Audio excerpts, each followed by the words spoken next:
సాంప్రదాయిని సుప్పిని సుద్దపో back side ఉండేదేంటి? ఏ back side? అమ్మాయిల back side. నాకు తెలియదు నాయన.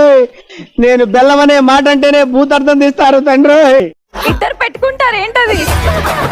అయ్య బాబోయ్, ఓరి దేవుడు, సమాధానం చెప్పడానికి వీలు లేని ప్రశ్నలు వేస్తున్నారేంటి అబ్బాయి గారు?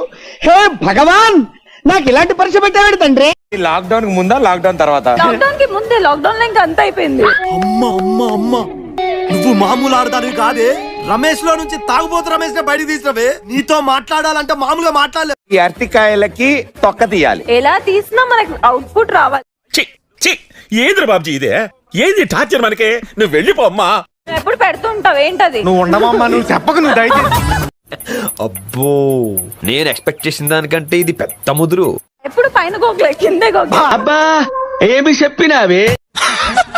మీరు పైకి కనపడరు కానీ చాలా రొమాంటిక్ ఫెలో. నెక్స్ట్ స్టేజ్ ఏంటి? నైట్ బయటికి తీసుకెళ్లేవాడు. ఐస్ క్రీమ్ తినడానికి గురువు గారు. నిజమా? అరే, ఇంత ఇంటెలిజెన్స్ ఎలా డెవలప్ చేసావురా? అబ్బా, ఎలా గుర్తుపెట్టుకున్నావురా? ప్రపోజ్ చేశారు. స్టార్టింగ్ డైరెక్ట్ గా ప్రపోజ్ చేయలేదు, కానీ కాలు గోకేవాడు. నేను మరీ అంత ఎదవలా కనపడుతున్నారా? ఓ మాదిరిగా కూడా కనపడలేదా? మిమ్మల్ని కాళ్ళు ఎవరు గోకలేదా? కంగ్రాచులేషన్స్. ఏం పీకేవన్ కంగ్రాచులేషన్. ఒసేయ్, ఏం మాట్లాడుతున్నావే? పెళ్లి కాక ముందు నిన్ను పట్టించి పోలీసులకు పట్టి నీ అమ్మ సార్, వాడికి అసలు నాలెడ్జ్ తక్కువలా ఉంది, నేర్పించండి. నాకన్నా అడవిలా ఉన్నాడు. 2020 పోయింది లాక్డౌన్ వల్ల. అప్పుడు కలిసి ఉన్నాం కా, ఎందుకు తీసేయాలి? ఆపుతావా నీ బట్టి పురాణమా? జరగాల్సిందంతా జరిగిందిగా, ఇంకేంది నిలబడ్డారా? వెళ్ళండి.